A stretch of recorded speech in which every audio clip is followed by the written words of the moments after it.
Everyone, welcome back to our YouTube channel अंग्रेजी से हिंदी तक। हमने ली है न्यूज़ की कुछ हेडलाइन।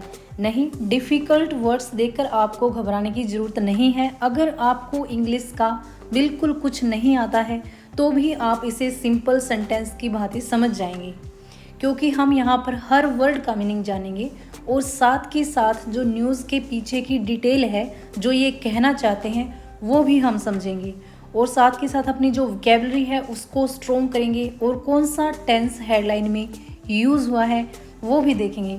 तो मिला के छोटे से वीडियो के बहुत सारे फ़ायदे होने वाले हैं। तो चलिए शुरू करते हैं वीडियो को बिना देरी की। तो हमारी फर्स्ट हेडलाइन यहाँ पर दी गई है, वो है इंडिया स्लैम्स। अब स्लैम मीन होता है कड़ी आलोचना करना या फिर निंदा करना। अब इसके साथ लगा हुआ है एस, जो कि आया है हमारा प्रेजेंट इंडेफिनाइट टेंस से, जिसकी पहचान होती है सब्जेक्ट प्लस वर्ब की फर्स्ट फॉर्म के साथ एस लगता है अगर सब्जेक्ट सिंगुलर हो या फिर एक वचन हो। अब इंडिया यहाँ पर सब्जेक्ट हमारा सिंगुलर है, इसके साथ वर्ब की फर्स्ट फॉर्म के साथ एस लगाया है, यानी इंडिया जो है वो निंदा करता है या आलोचना करता है किसकी? पाकिस्तान की एट UNHR। अब UNHRC जो है ये एक United Nations human right council है, यानी कि संयुक्त राष्ट्र की एक संस्था है जो पूरी दुनिया में मानव अधिकारों की रक्षा और उल्लंघन की जांच करने का काम करती है, या फिर हम कह सकते हैं कि संयुक्त राष्ट्र मानवाधिकार परिषद है ये UNHRC। इसमें ये इसकी निंदा करता है या शिकायत करता है, आप कह सकते हैं। किस चीज़ के लिए? फॉरमिन होता है के लिए। अब यहाँ पर बताया जाएगा किस चीज़ के लिए ये आलोचना कर रहा है। बॉम्बिंग यानी बमबारी करना। इट्स ओन पीपल यानी अपने ही लोगों पर बॉम्बिंग करने के लिए, बमबारी करने के लिए। यानी इंडिया ने संयुक्त राष्ट्र मानवाधिकार परिषद में या UNHRC में पाकिस्तान की कड़ी आलोचना की है, क्योंकि वह अपने ही नागरिकों पर बमबारी करता है या हमला करता है। इस पूरी हेडलाइन में जो चीज़ आपको नोट करनी है, जो नॉलेजेबल है, वो है स्लैम। स्लैम मीन होता है निंदा करना या फिर आलोचना करना। इसके साथ एस लगा हुआ है क्योंकि जो टेंस है हमारा प्रेजेंट इंडेफिनाइट टेंस है। सेकेंड जो वर्ड है UNHRC।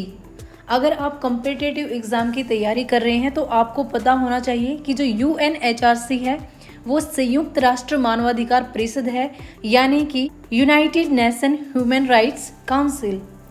तो जो हमारी नेक्स्ट हेडलाइन यहाँ पर दी गई है वो है इंडियाज रिमार्क्स। इंडियाज यानी इंडिया का, इस एपोस्ट्रोफी एस का मीनिंग है का। रिमार्क्स मीन होता है बयान या फिर टिप्पणी करना, यानी इंडिया ने जो टिप्पणी की है, इंडिया ने जो बयान किया है, या फिर आप कह सकते हैं कि इंडिया ने जो बात कही है। केम मीन आई है, यानी इंडिया का जो बयान आया है। आफ्टर मीन के बाद में, किस चीज़ के बाद में ये बयान आया है? A series of violent incidents. A series mean होती है श्रृंखला। तो लगातार अगर कोई चीज़ हो रही हो, लगातार अगर इंसिडेंट्स घटनाएं हो रही हो, तो हम उनको सीरीज बोलेंगे कि उनकी एक सीरीज चल रही है, एक श्रृंखला चल रही है। ऑफ वायलेंट इंसिडेंट, हिंसक घटनाओं की। इन पाकिस्तान के अंदर। भारत की ये टिप्पणियां या फिर भारत का ये बयान पाकिस्तान में लगातार हुई हिंसक घटनाओं के, वायलेंट मीन होता है हिंसक, इंसिडेंट्स मीन घटनाओं के बाद सामने आया है। तो चलिए अब बात करते हैं इस हेडलाइन के अंदर, इस सेंटेंस के अंदर यूज हुए टेंस की। टेंस को देखने के लिए हमें डायरेक्ट वर्ब पर जाना चाहिए। अब देखिए यहाँ पर हो गया ये सब्जेक्ट, यानी इंडिया के जो बयान है ये हमारा सब्जेक्ट है। इसके बाद आई है वर्ब की फॉर्म, जो कि वर्ब की सेकंड फॉर्म का यहाँ पर यूज हुआ है। वर्ब की सेकंड फॉर्म का कम। तो सब्जेक्ट प्लस वर्ब की सेकंड फॉर्म प्लस ऑब्जेक्ट, ये होता है हमारा पास्ट इंडेफिनाइट टेंस। यानी कि ये जो हेडलाइन है, सेंटेंस है, ये पास्ट इंडेफिनाइट टेंस में दिया हुआ है। हमारी आज की लास्ट हेडलाइन है वो है सितंबर 23 यानी 23 सितंबर को ट्रेन ब्लास्ट, ट्रेन में धमाका या फिर ट्रेन में विस्फोट। इन बलूचिस्तान में, ये पाकिस्तान का एक प्रांत है बलूचिस्तान। डीरेल्स होता है पटरी से उतर जाना, यानी जो रेल थी वो पटरी से उतर गई। जफर एक्सप्रेस, ये ट्रेन का नाम है जफर एक्सप्रेस। यानी कि 23 सितंबर को पाकिस्तान के बलूचिस्तान प्रांत में जफर एक्सप्रेस नाम की ट्रेन में धमाका हुआ और वो डिरेल्स हो गई, यानी कि पटरी से उतर गई।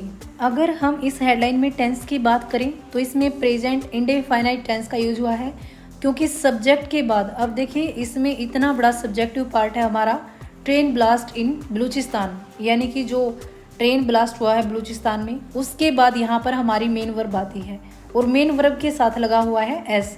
तो ये जो हमारी हेडलाइन है, ये जो हमारा सेंटेंस है, ये प्रेजेंट इंडेफिनाइट टेंस के अंदर है। तो आज की वीडियो में सिर्फ इतना ही, मिलते हैं नेक्स्ट वीडियो में। Thanks for watching.